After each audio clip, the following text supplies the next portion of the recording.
Hey guys, before I get started, I want to remind you, if you're buying or selling real estate, please go to realestateforlife.org. I talked about the United Church of Christ just signing a resolution this past week proclaiming that abortion is health care. And I talked about all the liberal churches in Protestantism. And I was so thankful that the Catholic Church has stayed strong for 2,000 years. I read from the Didache that dates from 50 AD. Some sources say 70 AD, but definitely the apostles were still alive during the writing of the Didache. And even today, our church proclaims that abortion is a mortal sin. And if you obtain an abortion, you're automatically excommunicated.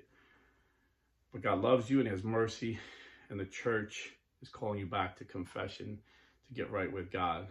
But when I say this, I get well-meaning Protestant friends say, well, there's so many pro-choice Catholics. And the late Keith Green said, going to church doesn't make you a Christian any more than going to McDonald's makes you a hamburger. You know my testimony. I was baptized Catholic, made my first Holy Communion in like second grade. And then I never went to church except for the funerals and weddings, and lived a life that would make Saint Augustine blush before he became a saint. But then at age 19 in boot camp, I had a conversion with Jesus Christ. But if you would have asked me when I took my girlfriend at 14 to an abortion mill, when I was selling drugs at age 12, what my religion is, I would say I was Catholic. So there's a lot of Catholics that are Catholic in name only. But if you take a poll of Catholics that go to Mass every Sunday, same thing with Baptists and Lutherans, it'll be 90% will be pro-life. It's the ones that don't go to church that, oh, I'm Catholic or I'm Baptist, but they don't practice their faith.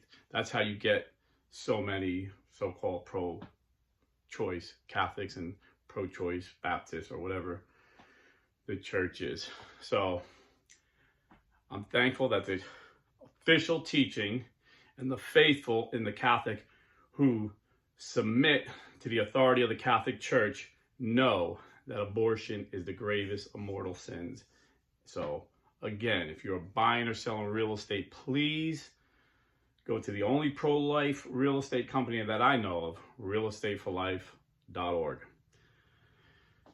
So when I was in the world, living a life of sin, didn't give the Lord too much thought, didn't give the church too much thought. And then in Navy boot camp, when I cried out to the Lord, he met me where I was at and transformed my life.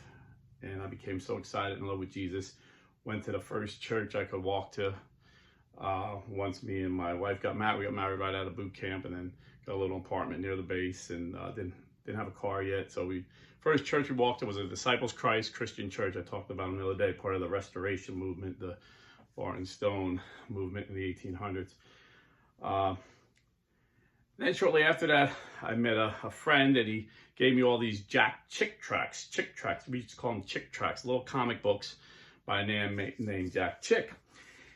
And he had me convinced, based on these tracts, based on the testimony of a former Jesuit, of course it's a Jesuit priest, this Jesuit priest, Alberto Rivera, that the Vatican had been infiltrated by Masons, by the World Economic Council, the World Foreign Relations, all these world powers, and it was just one satanic cabal, and that it was the whore of Babylon that the Apostle John talked about in the book of Revelations, and the Pope was the Antichrist.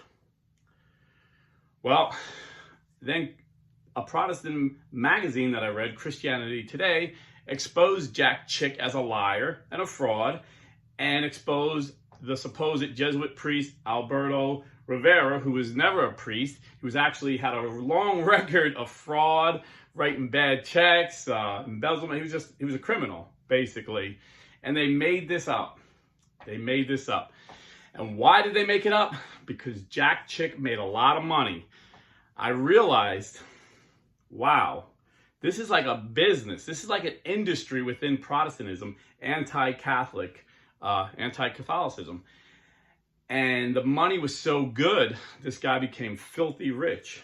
But he was all exposed by other Protestants, believe it or not. Christianity Today exposed him. They did an investigation. And Alberto Rivera admitted he was a liar. And I think they're both dead now, Alberto Rivera and Jack Chick, the guy who owned Chick Publications. But I still believed, well, maybe all these conspiracy theories about the Jesuits and the Masons and the New Age. I mean, it was like he had everybody in there, you know. Maybe that's not true, but, you know, based on the teachings of the Catholic Church, maybe the Pope is the Antichrist. But as I grew in my knowledge and understanding of the scriptures, I read this. 1 John chapter 2, verse 22. Who is the liar but he who denies that Jesus is the Christ? This is the Antichrist, he who denies the Father and the Son. So, well, the Pope, I think at the time the Pope was St. John Paul II. I'm like, no, he doesn't deny Jesus is the Christ. He doesn't deny the Father and the Son. So I did my research, you know, it took time because there was no Google back then. I read books. I realized no Pope has ever denied that. So that's got to be false. And then, you know, I read this, that 2 John, verse 1:7, says, for many deceivers have gone out into the world, men who will not acknowledge the coming of Jesus Christ in the flesh. Such a one is the deceiver and the Antichrist. And I thought, well, there's no Pope, the Pope at the time, and there was no Pope since that ever denied Jesus came in the flesh. And then when I became Catholic, I learned about St. Ignatius of Antioch. And now St. Ignatius of Antioch was actually ordained by St. Peter, the Apostle Peter, in 69 AD, very close to, you know, the first church, the apostles. He knew the guys who wrote the Bible. And he was actually discipled by St. John, the Apostle John, who wrote what I just read and wrote the book of Revelations, where they get, you know, everyone, you know, says, oh, they talk about the Antichrist and the whore of Babylon being on 7 hills. And that was another thing they would say, the whore of Babylon sits on 7 hills and Rome has 7 hills. A lot of theologians say that's just symbolic, but even if it's not, even if it's, you know, not symbolic, the whore of Babylon sits on 7 hills and Rome has 7 hills. The Pope lives in the Vatican, which is at Vatican City on 1 hill. So that blew that. So I realized that was garbage. But getting back to St. Ignatius of Antioch, he says in the letter, and these are all authenticated letters by Protestant historians, J.N.D. Kelly, amongst one of the heavyweights, who said, yeah, these were real letters that he wrote to the churches on his way to be martyred for the Lord. So St. Ignatius of Antioch, who was discipled by John, who wrote about the Antichrist, and ordained by St. Peter, said this about the Catholic Church. And I should have pulled it up, but he said basically, where the bishop is, there is where the people should be. Just as where Jesus Christ is, there is the Catholic Church. So he didn't think the bishop of the Catholic Church was the Antichrist. He said, no, where the bishop of the Catholic Church, and Pope Francis, the Pope at the time was Pope St. John Paul II, was the bishop, the chief bishop of the church. The Bishop of Rome is the Pope. He didn't believe he was the Antichrist. So, and then it took years, you know, I still debated Catholics and found a lot of Catholics don't know the Bible very well, except for those crazy charismatic Catholics. I realized, whoa, these guys know the Bible better than me. If I'm going to debate these cats, I better be prepared. But that's a whole nother video. But it took me years, 30 years. You know, early on I realized, okay, so The Catholic Church isn't the whore of Babylon. The Pope isn't the Antichrist. The Vatican isn't infiltrated by Masons, the World Economic Forum, and New Agers. There's just a big grift. People make a lot of money in Protestantism, and not all Protestants. There's a lot of good Protestants that respect our Pope. Rick Warren said Pope Francis is the best example of a Christ-like person that he's ever met in person. Louis Palau said Pope Francis was a godly man, that he knew he had a close relationship with the Lord and was spirit-filled. So not all Protestants, believe these conspiracy theories. But there's a grift, there's money. When I say grift, they're grifting. They're making money off the gospel. And these people are making money attacking the church. It's an industry in Protestantism, that people make money.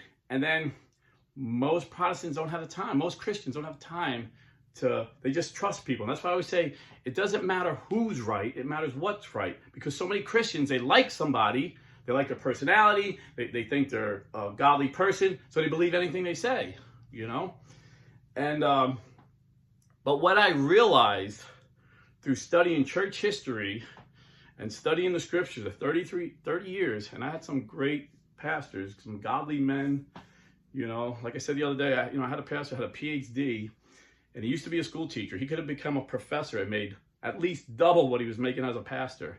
But he stayed faithful to that church for 37 years. I think he's getting ready to retire next year. And he was a good pastor, and he was just a good man. So I'm not bashing Protestants. There's some, like I said, the Jack Church guys, they just want to make money, lying about our Pope and lying about our church. But when I realized that I had left the church, that I was baptized in, I left the church that Jesus Christ established, and historically, there's no denying it. I mean, we can trace our lineage right back to Jesus Christ. We're the only church that can do that. I felt bad. And then I heard Pope Francis preaching the gospel, and I was like, wow. And he was saying such things that someone who didn't know the Lord wouldn't say. I always thought Catholics were just all religious and they had all their rites and ceremonies, but they didn't really have a relationship with God. But I heard Pope Francis talking about the Lord in such a way, I was like, wow, this man really knows God. And then I was convicted that I left a church that Jesus Christ established. And I said to Pope Francis, not personally, but in my thoughts, I thought about the Godfather. And in the Godfather, there's a scene where Michael Corleone, he didn't want nothing to do with the family's business. And he went off and became a war hero in World War II. When he came back from the war, there was a hit put on his dad, and his dad almost died. And Michael felt bad that he wasn't there to protect his father. And there's a scene that I've probably seen The Godfather 100 times, and it still brings tears in my eyes. He says, "Papa, I'm with you now." This is Michael, because his father was all, he didn't know if he understood him. He had tubes in his nose, and the Godfather smiled and held his hand. And I felt in my mind, I was saying to Pope Francis, "Papa, I'm with you now. This is Rob." And I said, you know what? I spent years attacking the church that Jesus Christ established. I'm going to spend the rest of my life defending her and teaching what I know. I'm no scholar, no theologian, but what I learned attacking the church, I'm going to use to defend her. And then I was so dismayed when I seen that these grifters in Protestantism, there's actually people in the Catholic Church making a lot of money attacking the church, using the same lies. Oh, the Jesuits are all part of the Masons and all this, and attacking the Pope. And I got very angry. And the biggest liar of them all, and when I say this, people say, "Oh, that's uncharitable, Rob." But I catch them in lies. Other YouTubers catch them in lies, and we show the lie. And the liar is Taylor Marshall. He lies about the Pope and stirs up hostilities, which, according to canon law 1373, is a sin punishable. It's a law that you could be punished for. He stirs up hostilities and hatred towards the Pope, and he lies, and I catch him all the time. And when I say this, they're like, "Oh, he's just defending the Pope."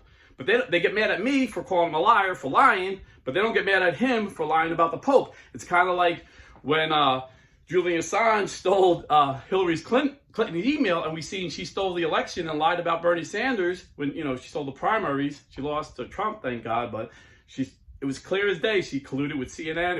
It was in the emails. Instead of the news talking about what was in the emails, all they kept talking about was, oh, Julian Assange stole these emails. So instead of people talking about me, about the lies that I exposed Taylor Marshall lying about our Pope, they're like, oh, he shouldn't be talking about another Christian that way. That's horrible. But I see it so clearly. Kind of like, and again, I use political analogies because this is what I know. So the liberals for years have been trying to make this a Marxist, communist country in America, socialism. And years ago they would say the Ice Age is coming. 1970, Time magazine said the Ice Age is coming. And then and the only way we can stop it is to give the government more control. Put the government in more control. Higher taxes that, make it like a socialized government, a communist government, a central run government. And then when that was exposed for lies, it was, oh no, global warming. Al Gore said Florida and Manhattan would be underwater in 2012. The polar bears would be extinct.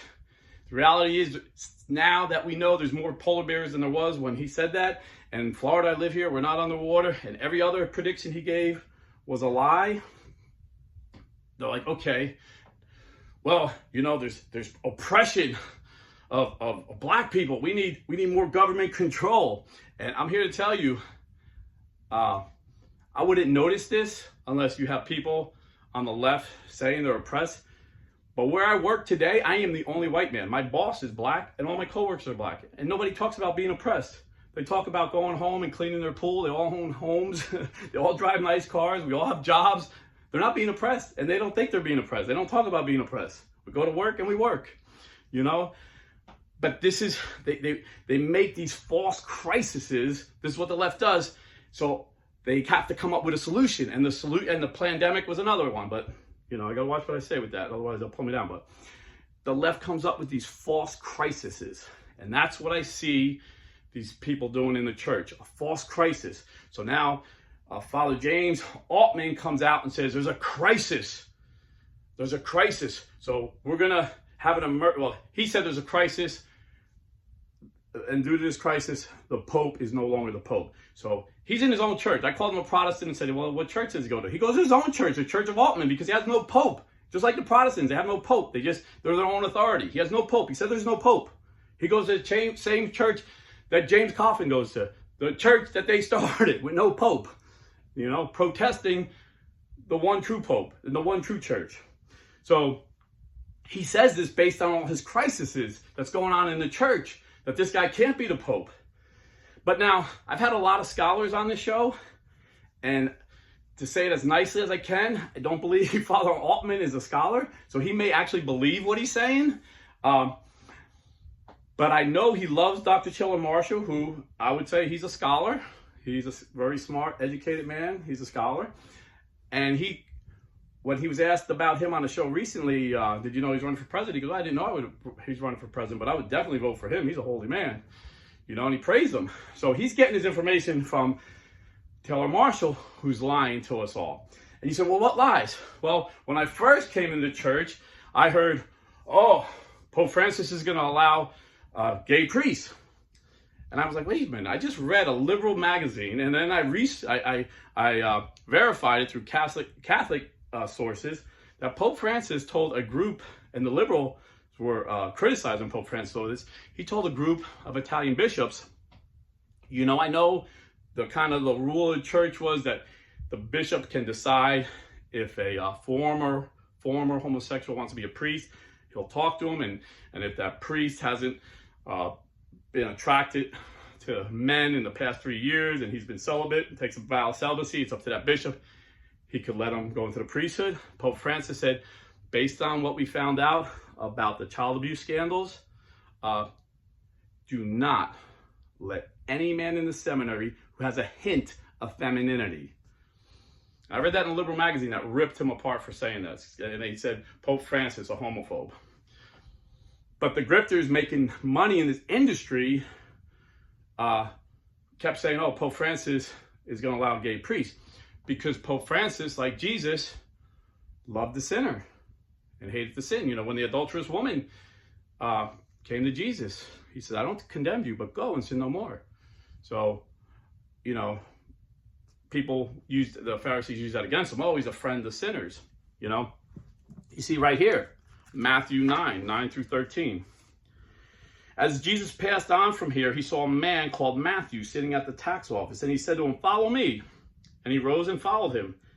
And as he sat at a table in a house, behold, many tax collectors and many sinners came and sat down with Jesus and his disciples. And when the Pharisees saw this, they said to his disciples, why does your teacher eat with tax collectors and sinners? But when Jesus heard it, he said, those who are well have no need of a physician, but those who are sick. Go and learn what this means. I desire mercy and not sacrifice, for I came not to call the righteous, but sinners. Telemarshall just lied recently and said Pope Francis honored the artist who created piss art. I hate even to say it, so I'm not going to say it again. But this artist made a blasphemous piece of art where he put a Eucharist in his own urine. And he said he honored it because he hates the church. That's always an assumption. Pope Francis did this because he hates the church. The truth is, the Vatican said they had many artists, and this guy was included, not to honor. They didn't honor them. They had dialogue. What is dialogue? Talking. What did Jesus do with sinners? He talked to them. He evangelized them. Why does the Pope hang with sinners?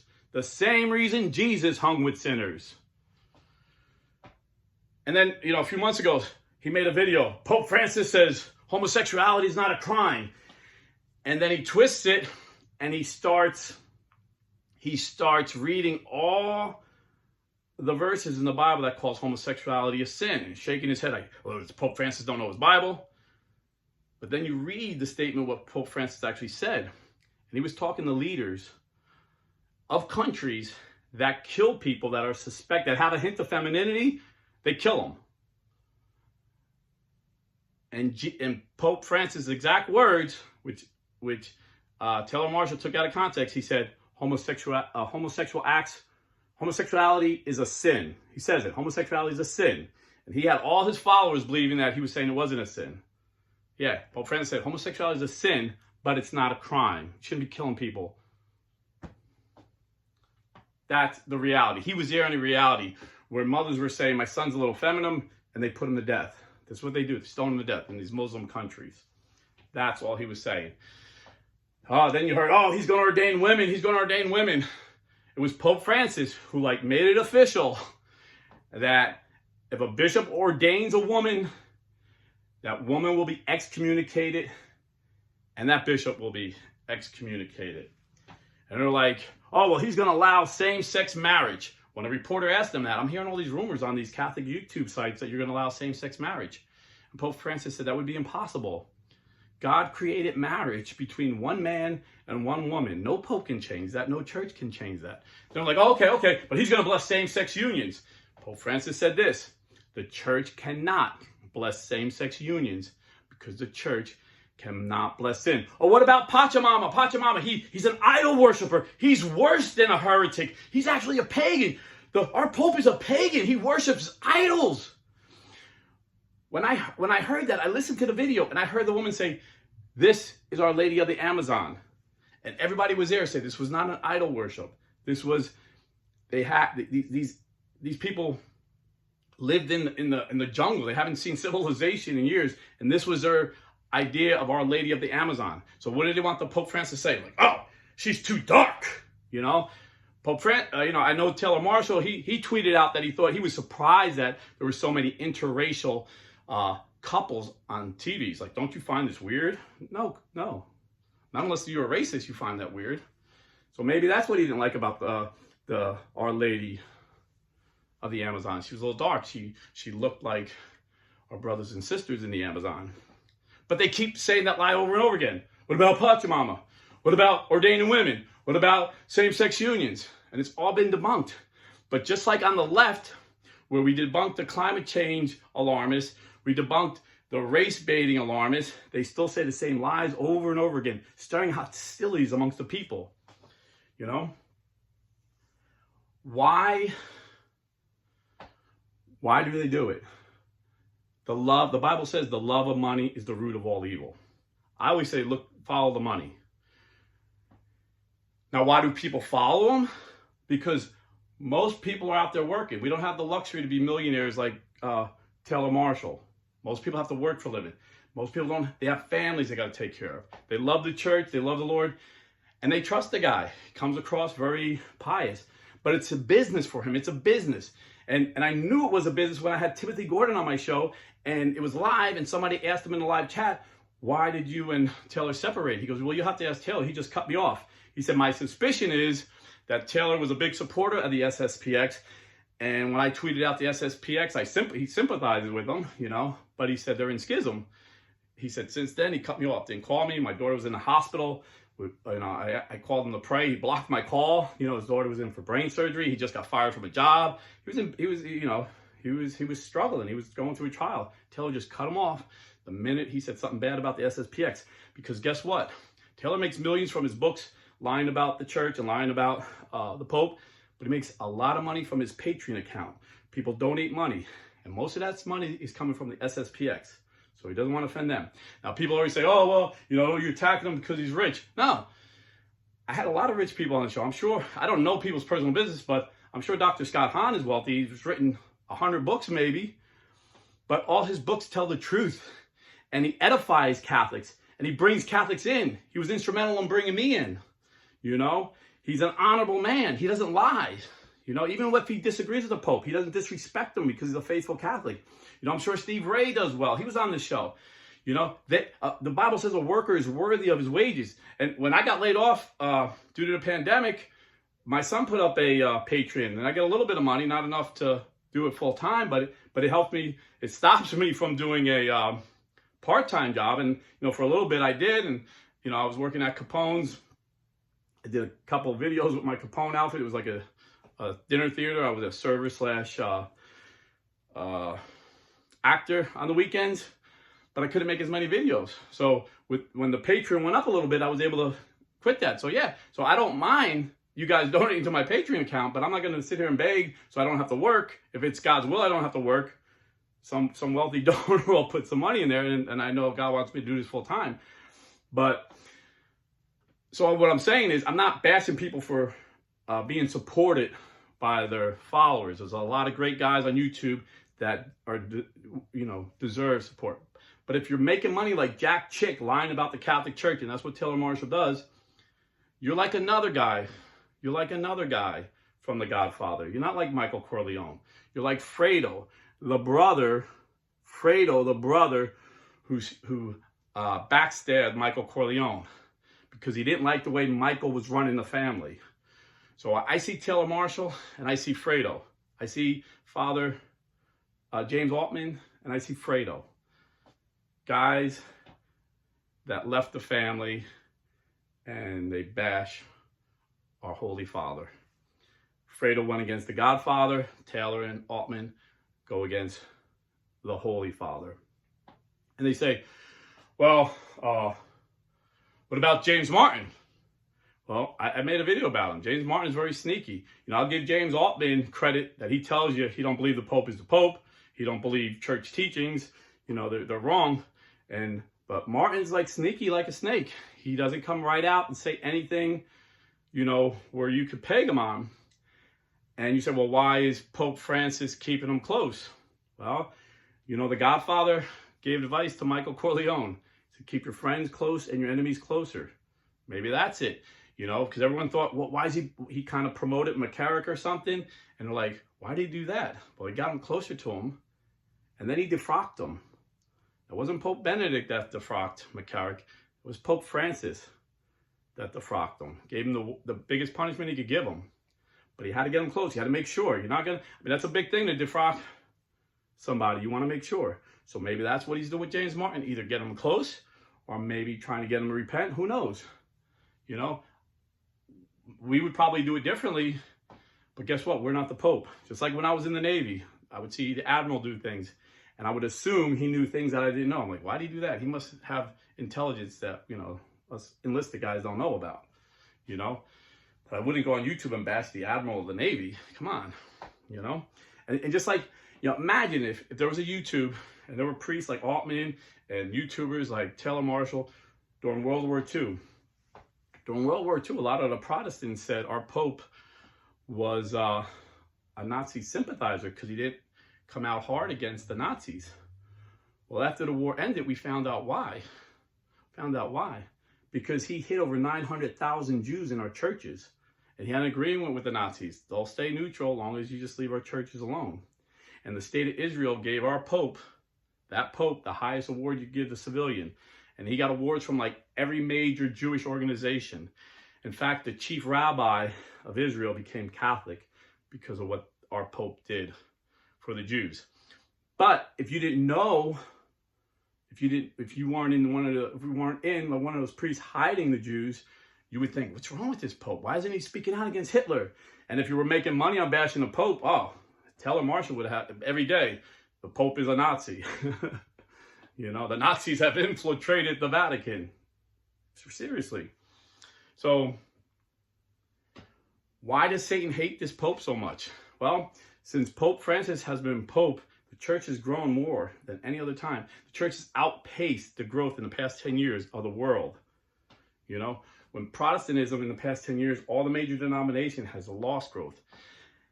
And they're bringing in, especially in Africa and in Asia, you know, my priest is from India. They're bringing Orthodox, on fire Catholics that love the Lord in. These are the new Catholics coming in. And then on the American side, guys like me, ex-evangelicals who love the Lord, who know our Bible well, you know, he's bringing us in. So maybe that's what's happening. Satan sees this. He's even going to talk to the old Catholics that left because they didn't like Vatican I. He's trying to bring them back out of schism. He's been talking to our Orthodox brothers, trying to bring them back out of schism because Satan loves division. And Jesus said, Father, let them be one as we is one. So who's ever causing division, they're on the side of Satan. Who's ever fighting for unity is on the side of the Lord. It's very clear. And not only that, he's like reached out to the SSPX who are in schism. Every pope since they started said they were in schism. But Pope Francis has given the faculty so they can hear confession. So these SSPX people for years haven't been able to get their sins absolved. But now they can. He gave them faculties back to marry people. For years, all these Catholic SSPX were in invalid marriages. And yet these are the same guys that still attack the Pope. You know, why is it? Because they're being driven by Satan. They're being driven by division. You know, Jesus did this. I'm sorry. John 5:1-18. After this, there was a feast of the Jews, and Jesus went up to Jerusalem. Now, there is in Jerusalem by the sheep gate a pool in Hebrew called Bethesda, which has 5 porticos. In these lay a multitude of invalids, blind, lame, and paralyzed. One man was there who had been ill for 38 years. When Jesus saw him and knew that he had been lying there a long time, he said to him, "Do you want to be healed?" The sick man answered, "Sir, I have no man to put me into the pool when the water is troubled. And while I'm going, another steps down before me." Jesus said to him, "Rise up, take up your pallet and walk." And at once the man was healed, and he took up his pallet and walked. Now that day was the Sabbath. So the Jews were all excited because Jesus did a miracle. No. The Jews said to the man, "Who was cured? It is the Sabbath. It is not lawful for you to carry your pallet." But he answered them, "The man who healed me said to pick it up." They asked him, "Who is this man?" Now the man who had been healed did not know who it was, for Jesus had withdrawn, and there was a crowd in the place. Afterward, Jesus found them in the temple and said to them, "See, you are well. Sin no more, that nothing worse befall you." The man went away and told the Jews that it was Jesus who had healed him. And this was why the Jews persecuted Jesus, because he did this on the Sabbath. Now, I recorded so many videos where I talked about healings, physical documented healings that Pope Francis was used by God. And here's one of them. But you can Google them. There's hundreds. Gianna had a brain tumor and had undergo 8 surgeries and numerous chemotherapy treatments at Philadelphia Children's Hospital in her 15 months of life. Little baby, 15-month-old. Doctors had told the family she would likely not survive and advised her parents to enjoy the final months they had with their baby daughter. Said she will never make 2 years old. Due to her condition, Mascatonio initially resisted even going to the rally. Her friend was trying to get her to take him to see Pope Francis at a rally in Philly. Gianna's immune system had been so weakened by the treatments that they feared her condition would only deteriorate with the crowds. At his wife and his doctor's insistence, however, the decision was made to go. The family made it to the location near the historic James Byrne Courthouse on Market Street, where the Pope was due to pass right after his address at Independence Hall. Masciana says he held out Gianna as high as he could to get the attention of Philadelphia police and FBI agents, tipped off by their friend to wave the Pope's motorcade over. When the Pope drove by, his security head, Domenico Gianni, spotted Mascatoni hoisting Gianna above his head and grabbed her. He brought her to the pontiff, who lunged forward to kiss Gianni on the head and grant her a blessing.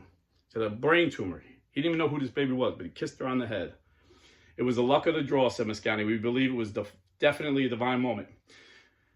The euphoria of the moment would not last long, however. Gianna still had 2 pending chemotherapy treatments and an MRI that would show if they were working. Last week, 6 weeks after her encounter with Pope, Gianna's results came back. The scans showed the tumor was virtually invisible.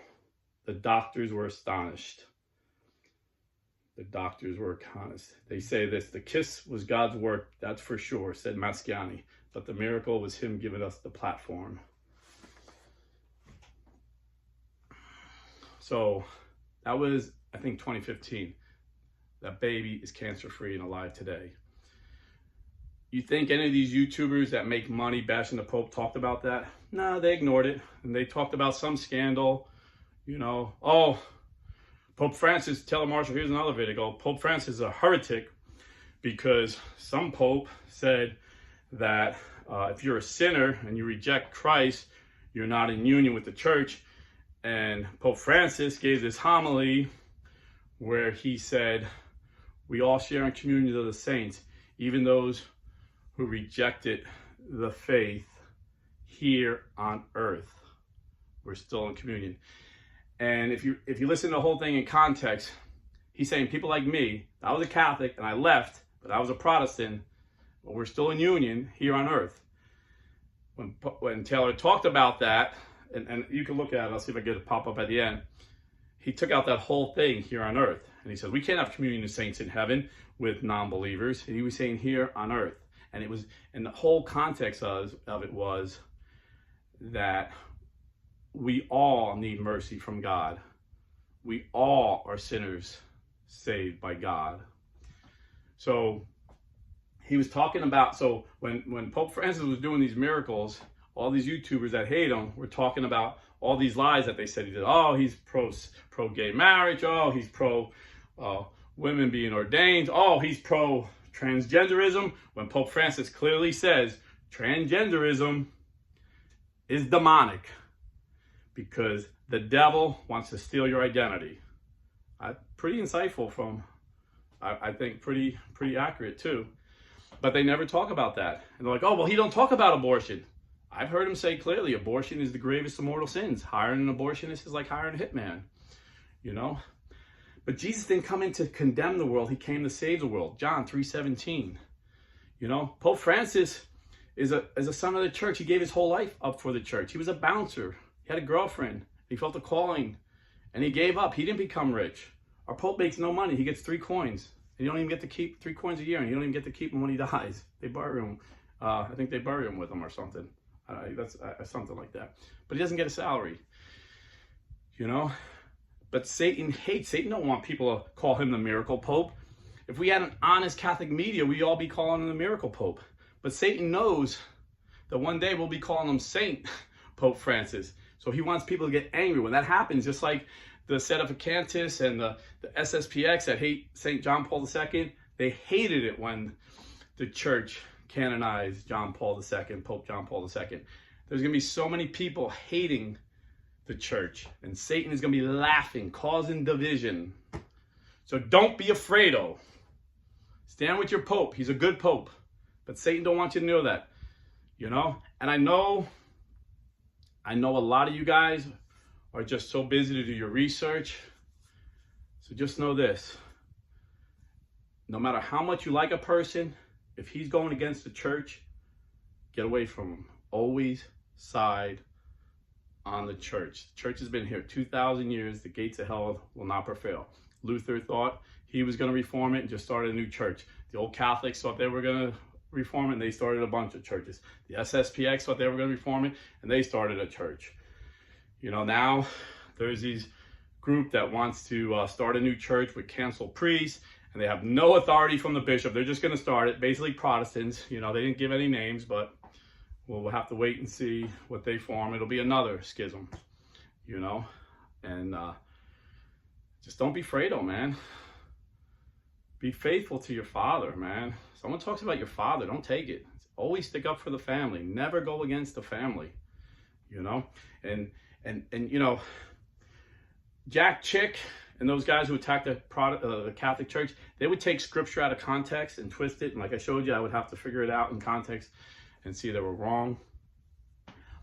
Most of these Catholics who hate the Pope really don't know their Bible well, but they'll instead take church councils and saints and doctors of the church out of context. You know, and the famous one, you know, Father Altman quoted Saint Robert Bellarmine, and he said, and this is what Robert Bellarmine said: if a Pope is in manifest heresy, he no longer ceases to be the Pope. So they said, this Pope has committed heresy based on all those fake things I told you about, ordaining women, talking about the Pachamama, you know, all whatever they lies they said. They create this false crisis in the church.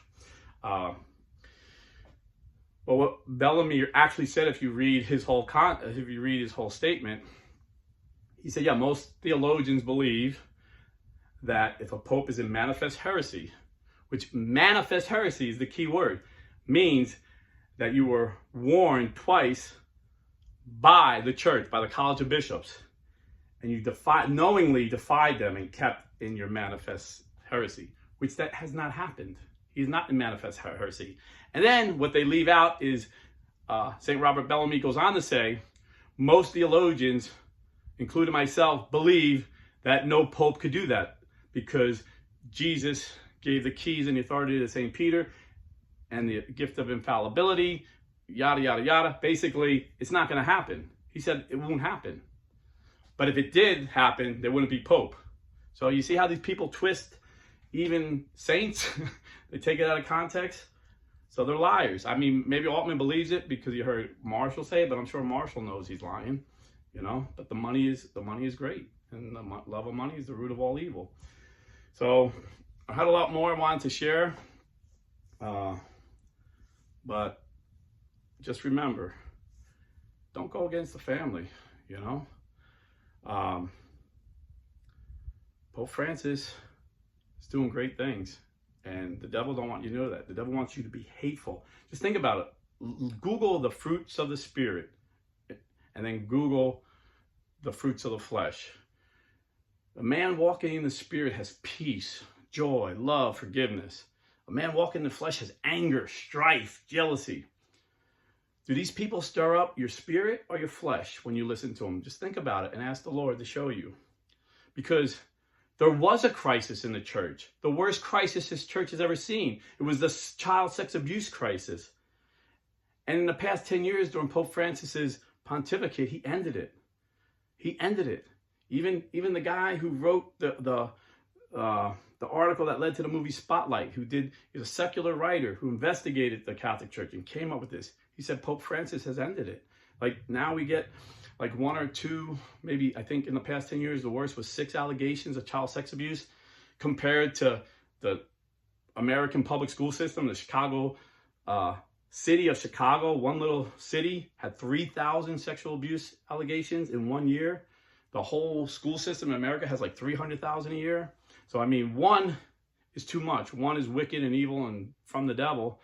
But the church has ended their crisis. The Baptists are going through it now. They're having hundreds you know, being reported constantly. You know, they're going through their thing now. But Pope Francis ended our crisis. We should be praising the Lord for this Pope. Instead, Satan has us wanting to hate him. So a lot of, and it's the weirdest thing, because people disagree with me, to say, love your Pope. I'm a Catholic, and I'm telling Catholics, love your Pope. And people will write mean things to me and unsubscribe to me. Every time I defend Pope Francis, I lose subscribers. I get nasty comments. Some of them are so vulgar, I got to delete them. Some I leave up so you can see what people are thinking. And then I get emails, you know, telling me I'm deceived. You know, there hasn't been a Pope since Vatican II, before Vatican II. So anyway, God bless, stay Catholic. And if you're buying or selling real estate, go to realestateforlife.org.